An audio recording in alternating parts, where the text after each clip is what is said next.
DK Aruna जी,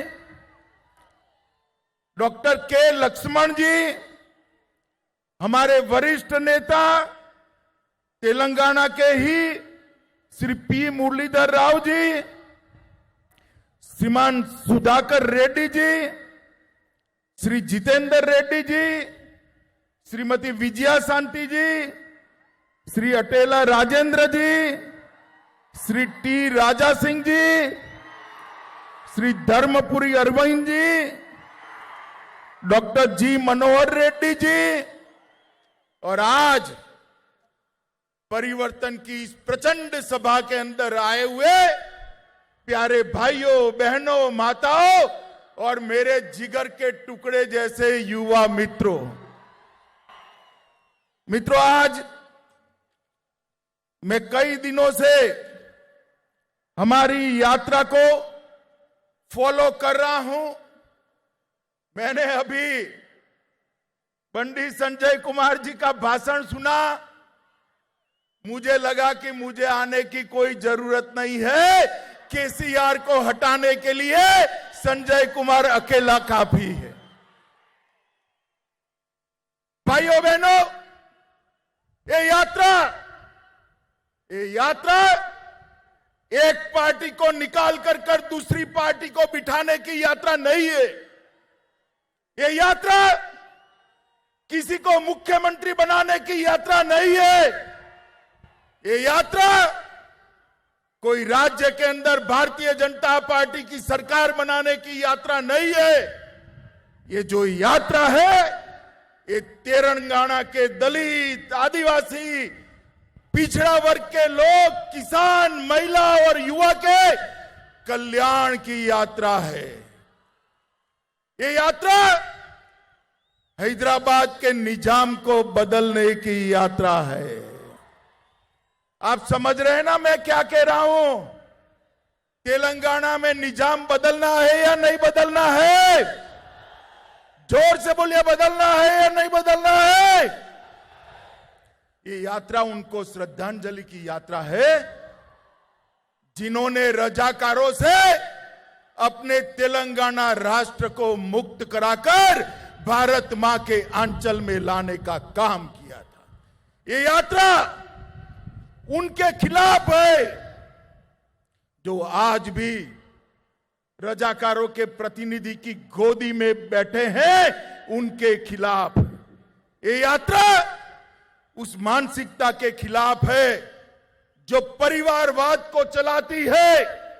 मेरे बाद मेरा बेटा, बेटा न बने तो बेटी, ये बात लोकतंत्र के अंदर जो प्रस्तावित करना चाहते हैं, इसके खिलाफ ये यात्रा है। ये यात्रा अरबों खरबों का भ्रष्टाचार करने वाली टीआरएस पार्टी को उखाड़ कर फेंकने की यात्रा है। ये यात्रा दलितों और आदिवासियों के साथ वादा खिलाफी करने वाली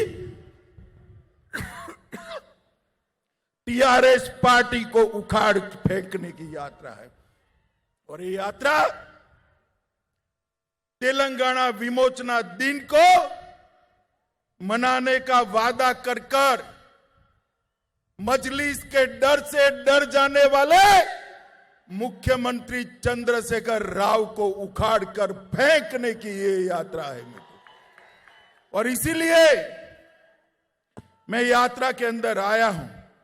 मैं जब यहां आया हूं तब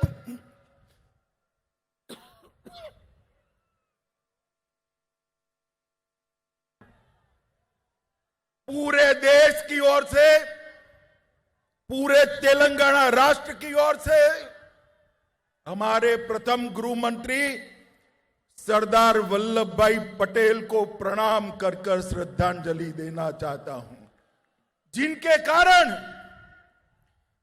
कारण आज ये राज्य, ये राष्ट्र भारत मां का अंग है। आज मैं स्वामी रामानंद तीर्थ, पंडित नरेंद्र, सुरावरम प्रताप रेड्डी, श्री दशरथी रंगाचार्य और पीवी नरसिम्हा राव को भी श्रद्धांजलि देना चाहता हूं। मित्रों, ये यात्रा में धूम धकती धूप के अंदर 45 किलो डिग्री टेम्परेचर के अंदर लगभग 760 किलोमीटर पैदल चलकर हमारे प्रदेश अध्यक्ष ने तेलंगाना की पग पग भूमि को पैर से नापने का काम किया है। और जब ये समाप्त होगी तब 2500 किलोमीटर की पैदल यात्रा समाप्त होगी। मित्रों, आज हमने इस प्रजा संग्राम यात्रा में भाग लेने के लिए एक मिस कॉल सबको देना है। मैं जोर से बोलता हूं, सभी लोग अपना मोबाइल निकालो, जरा मोबाइल निकालिए जिनके पास मोबाइल है। अरे यार निकालो, हाथ ऊपर करो जरा। निकाला सबने? मैं नंबर बोलूं? पक्का 2 बार बोलूंगा।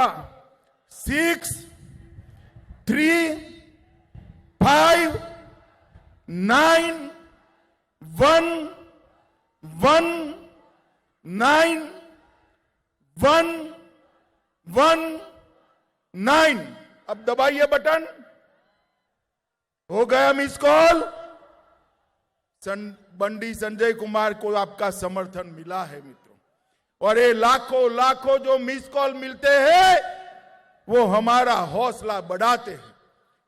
2019 के चुनाव में तेलंगाना की जनता ने भारतीय जनता पार्टी को 4 सीट दी। 2 सीट हम बहुत नजदीकी मार्जिन से हारे हैं, मगर उसके बाद हैदराबाद नगर निगम का चुनाव हुआ हो, चाहे 2 उपचुनाव हुए हो, हर जगह पे आपने भारतीय जनता पार्टी को विजयी बनाने का काम किया है। मित्रों, आज मैं तेलंगाना की जनता को याद कराने आया हूं। यही चंद्रशेखर राव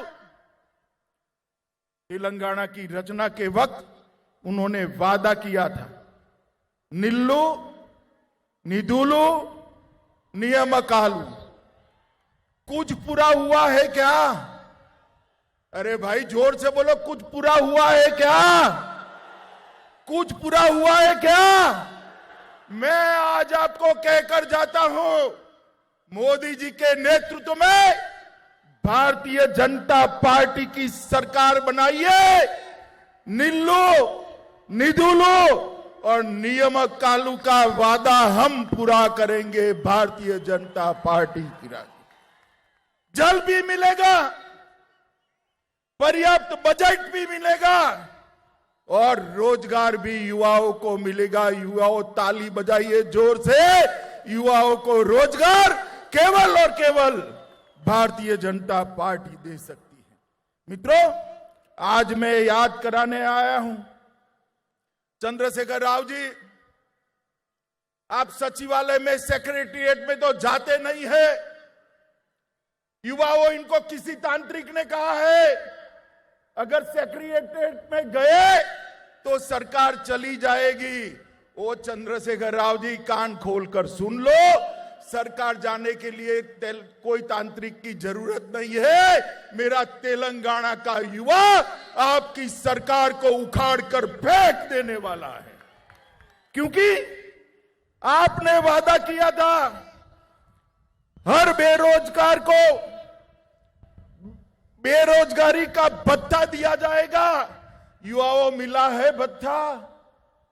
जरा बताइए, मिला है भाई? आपने कहा था किसानों का कर्ज 1 लाख रुपए तक माफ करेंगे। कोई किसानों का कर्ज माफ नहीं हुआ। हर जिले में सुपर स्पेशलिटी अस्पताल बनाना था, कुछ नहीं बना है। आपने वादा किया था 2 बेडरूम का हाउस देंगे। अरे 2 बेडरूम छोड़ो, प्रधानमंत्री हाउसिंग योजना को भी आप जमीन पर नहीं उतार पाए हो। आपने कहा था दलित भाइयों के लिए 50,000 करोड़ का बजट देंगे। चंद्रशेखर राव जी, कहां है वो बजट? आज मेरे तेलंगाना के दलित भाई आपके वादे के लिए पूछ रहे हैं। हर एससी, हर एसटी को 3 एकड़ भूमि देनी थी। 3 एकड़ क्या, 30 सेंटीमीटर भूमि भी आपने नहीं दी है। आपका वादा आज आपको याद कराने के लिए मैं आया हूं। बीसी कल्याण के लिए, पिछड़ा वर्ग बैकवर्ड क्लास के लिए हर साल 1000 करोड़ देना था। जरा 100 करोड़ भी दिया हो तो आप हिसाब किताब कल की प्रेस कॉन्फ्रेंस में करिएगा। शिक्षकों की भर्ती, प्राध्यापकों की भर्ती आप शायद भूल ही गए हैं। हैदराबाद में 4 सुपर स्पेशलिटी अस्पताल बनाना था, वो भी नहीं बने। उल्टा उस्मानिया और गांधी अस्पताल की हालत आपने खस्ता हालत कर दी। आपने कहा था 73वें संशोधन को लागू कर पंच सरपंच को अधिकार देंगे, मगर आपको लगता है कि पंच सरपंच का मतलब बेटा और बेटी होता है।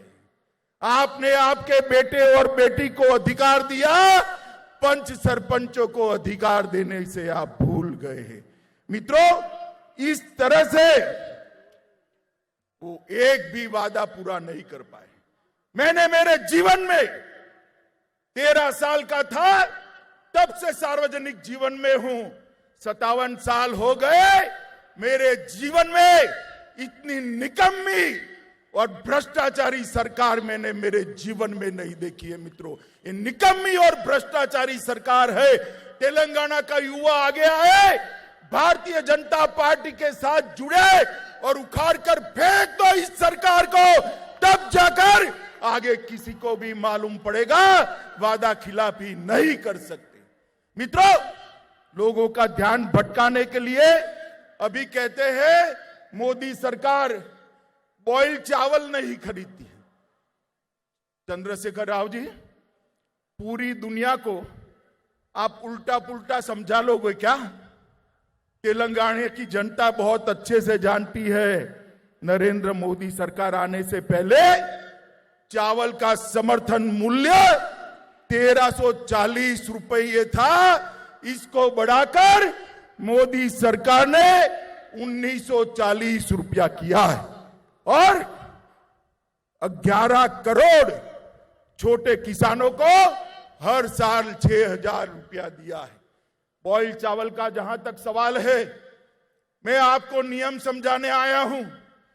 आप भारत सरकार को दोषी मत बनाइए।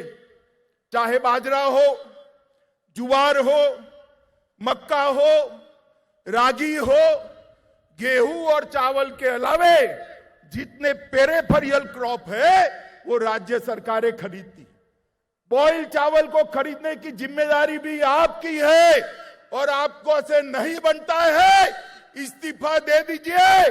भारतीय जनता पार्टी की सरकार बनेगी तब 1-1 किलो बॉइल्ड चावल हम किसानों का हमारी राज्य सरकार खरीदेगी। आप खरीदना नहीं चाहते हो और आरोप मोदी जी पर डालते हो। मोदी जी ने अनेक काम तेलंगाना के लिए किए हैं। मित्रों, ये सरकार मोदी जी की योजनाओं के नाम बदलने के अलावे कुछ नहीं करती। मोदी जी ने समग्र शिक्षा अभियान करा, उन्होंने वही योजना को मोदी जी के ही पैसे से मना उरू मना बड़ी कर आज उसका चेहरा बदलकर अपना फोटो चिपका कर, अपने बेटे का फोटो चिपका कर तेलंगाना के लोगों के सामने रखा है। क्या तेलंगाना के लोग नहीं जानते? वो जानते हैं ये पैसा नरेंद्र मोदी का जी ने भेजा है। 18,000 करोड़ रुपया नरेंद्र मोदी सरकार ने मनरेगा के लिए भेजा। आपने उसको हरिधर्म कार्यक्रम का नाम देकर आपकी और आपके बेटे की फोटो चिपका दी। क्या तेलंगाना की जनता नहीं जानती है? ये हरिधर्म कार्यक्रम आपका नहीं है, ये हरिधर्म कार्यक्रम हमारे नेता और देश के प्रधानमंत्री नरेंद्र मोदी का है। मित्रों, प्रधानमंत्री आवास योजना उसका भी नाम बदला। नाम बदलकर मकान तो दे देते, मकान भी नहीं दे पाए। मित्रों, आज मैं एक बात बड़ी संवेदनशीलता के साथ कहने आया। भारतीय जनता पार्टी का अधिकार है अपने विचारों और अपनी आइडियोलॉजी को लेकर तेलंगाना राष्ट्र की जनता के सामने जाए। हमारे कार्यकर्ताओं की दिन दहाड़े हत्या हो रही है। मुझे बताओ भाइयों, बहनों, माताओं, युवाओं, आप इससे सहमत हो क्या? जोर से बोलो, सहमत हो क्या? जोर से बोलो, सहमत हो क्या? ये चंद्रशेखर राव तेलंगाना को बंगाल बनाना चाहता है। आप बनाने दोगे क्या? बनाने दोगे क्या? बनाने दोगे क्या? भाइयों बहनों, उनको रोकना पड़ेगा। मैं आज भारतीय जनता पार्टी के सब कार्यकर्ताओं के कंधे पर हाथ रखकर कहता हूं, यहां बोल कर जाता हूं, साई गणेश को जो आत्महत्या करनी पड़ी है, हम सुनिश्चित करेंगे कि साई गणेश के हत्यारों को सजा दिलाई जाए, जेल के सलाखों के पीछे डाल दिया जाए। कब तक बचोगे? कितने साल बचोगे? एक दिन तो चुनाव के मैदान में आना ही है। और चंद्रशेखर राव जी, मैं आज कहकर जाता हूं, हर रोज 5 स्टार फार्म हाउस में बैठकर योजना बनाते हो कि चुनाव जल्दी करा देंगे, जल्दी करा देंगे। अरे जल्दी क्या, कल करा दो। भारतीय जनता पार्टी तैयार बैठी है। हार आपकी हार सामने की दीवार पर लिखी हुई सी निश्चित मैं पढ़ पाता हूं। मित्रों, भारतीय जनता पार्टी ने तैयार रहना चाहिए। मित्रों, आप मुझे बताओ, मोदी जी ने कश्मीर से धारा 370 हटाई, अच्छा किया या बुरा किया? अरे जोर से बोलो, उसको सुनाई पड़े ऐसे। ये मजलिस वालों के डर से चंद्रशेखर राव धारा 370 हटाने का विरोध करते थे। करना चाहिए क्या? करना चाहिए क्या? अरे हम मजलिस से भी नहीं डरते और आपसे भी नहीं डरते चंद्रशेखर राव। मोदी जी ने 5 अगस्त 2019 को धारा 70 को उखाड़ कर फेंक दिया और आज कश्मीर भारत माता का अभिन्न अंग बना हुआ है। मुझे बताओ भाइयों बहनों, ये चंद्रशेखर राव ने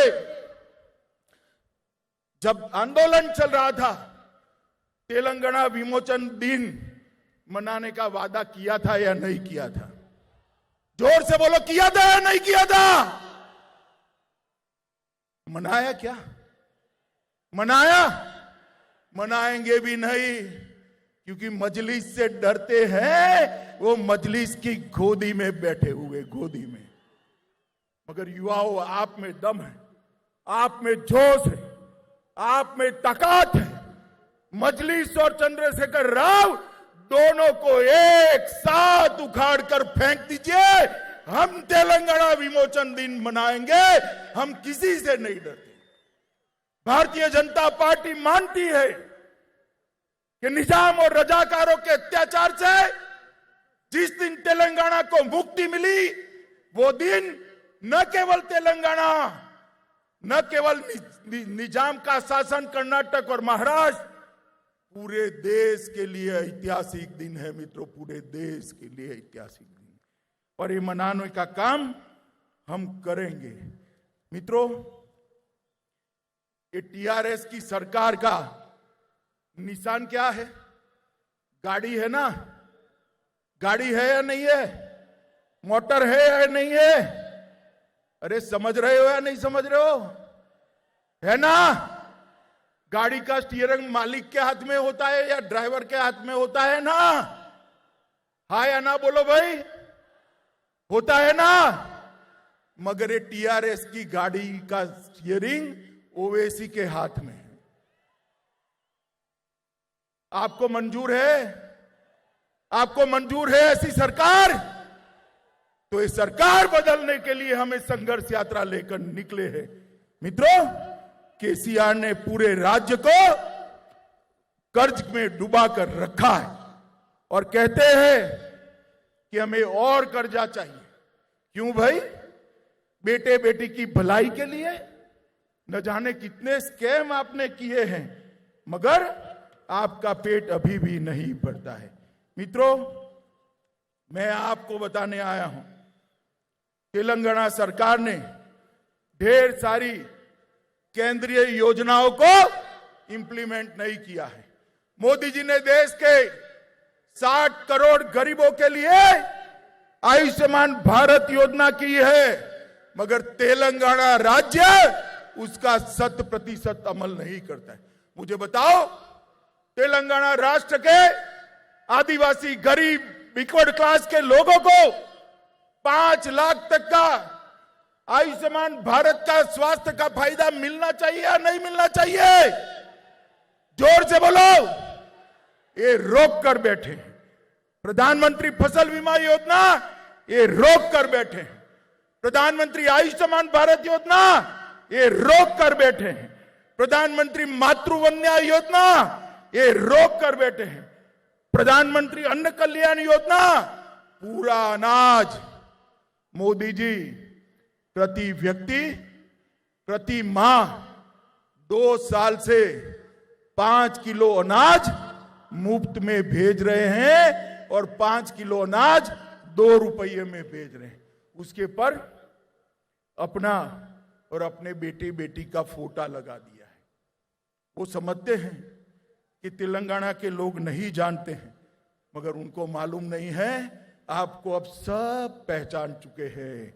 चंद्रशेखर राव जी सिंचाई परियोजनाएं, पालामारू रंगारेड्डी लिफ्ट इरिगेशन योजना, दिंदी लिफ्ट सिंचाई, Rajoli Banda diversion scheme, Nettempadu project, एक केंद्र ने मंजूर तो किए, मगर उनको कोई इंटरेस्ट नहीं है, क्योंकि इसमें उनको कॉन्ट्रैक्टर अपना नहीं रख पा रहे हैं, इसलिए इरिगेशन का काम नहीं करते। केंद्र सरकार ने हैदराबाद में एक साइंस सिटी दिया है, सिर्फ 25 एकड़ भूमि देनी है, मगर नहीं देते हैं। साइंस सिटी अटकी हुई है। वारंगल जिले में सैनिक स्कूल के लिए 2017 से केंद्र सरकार ने पत्र भेजा है, मगर सैनिक स्कूल नहीं करते। मित्रों, फिर भी इतनी कठिनाइयों के बावजूद भी मोदी जी ने 8 साल में तेलंगाना के विकास के लिए 2,52,202 करोड़ रुपया दिया है। मैं फिर से बोलता हूं, 2,52,202 करोड़ रुपीस मोदी जी ने तेलंगाना के विकास के लिए। आप गुमराह मत करिए चंद्रशेखर राव जी, ये सूची में बंडी को देकर जाता हूं, कल वो प्रेस में ये पूरा लिस्ट आपको पढ़ने के लिए भेज देंगे। आने पाई का हिसाब है इंदे इसके अंदर। और मैं चैलेंज देकर जाता हूं, आपने क्या किया और हमने क्या दिया, इसका हिसाब तेलंगाना की जनता के सामने रखिएगा। रामागुंडम फर्टिलाइजर फैक्ट्री 6400 करोड़ रुपया मोदी जी ने दिया। राष्ट्रीय राजमार्गों को 5000 किलोमीटर क्रॉस करा दिया। 4 लेन फ्लाईओवर 187 करोड़ रुपया दिया। लगभग 8000 करोड़ से क्षेत्रीय रिंग रोड बनाया। प्रधानमंत्री ग्रामीण सड़क योजना के तहत गांव के 2300 किलोमीटर के 1700 करोड़ रुपए के खर्च से रोड बनाए।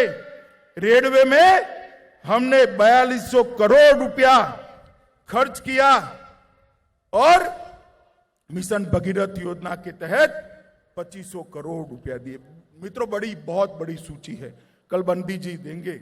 मैं अंत में इतना ही कहना आया हूं मित्रों, आज मैं घोषणा कर जाता हूं कि भारतीय जनता पार्टी की एक सरकार चुनाव में बना दीजिए। चंद्रशेखर राव को ऐसा है कि हम चाल चलेंगे, चुनाव जल्दी करा देंगे। भैया चंद्रशेखर राव, हम भी चुनाव की ही राख दे दिख रहे, कल ही घोषणा कर दो। आप कल ही घोषणा कर दो। ये निश्चित है भारतीय जनता पार्टी की सरकार बनेगी और भारतीय जनता पार्टी की सरकार बनने के बाद 1-1 किलो बॉइल्ड राइस हम परचेज भी करेंगे और किसानों को मदद भी करेंगे।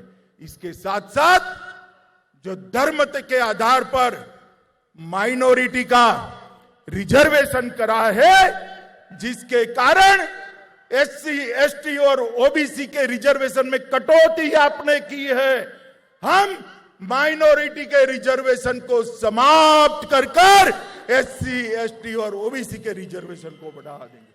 माताओं, भाइयों और बहनों, ये परिवारवादी सरकार, ये भ्रष्टाचारी सरकार, ये तंत्र मंत्र के आधार पर चलने वाली सरकार तेलंगाना का भला नहीं कर सकती।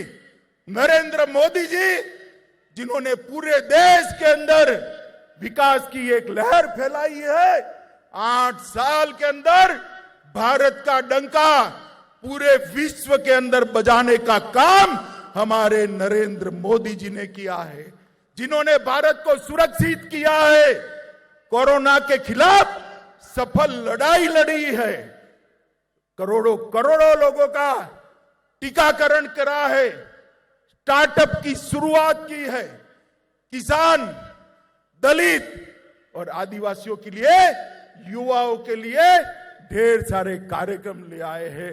मोदी जी के नेतृत्व में यहां पर डबल डेकर सरकार बनानी है। मित्रों, डबल डेकर सरकार समझ रहे हो ना?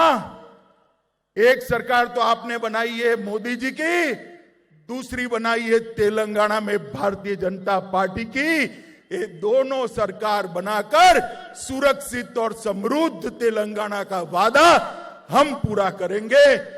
तीसरे चरण जब यात्रा का शुरू हो, तब इससे भी 2 गुना बड़ी संख्या में हमारे प्रदेश अध्यक्ष का आप समर्थन करिए। यही अपील कर मैं मेरी बात को समाप्त करता हूं। मेरे साथ जल्दी चुनाव करते हुए चंद्रशेखर राव को डर लगे, इतनी बड़ी आवाज से भारत माता का नारा लगाना है। मेरे साथ दोनों हाथ खड़े करिए, अंत तक सभी लोग खड़े करें, दोनों हाथ उठाइए, परिवर्तन के संकल्प की मुट्ठी बींचे और प्रचंड आवाज से बोलिए, भारत माता की, भारत माता की, भारत माता की। वंदे वंदे वंदे।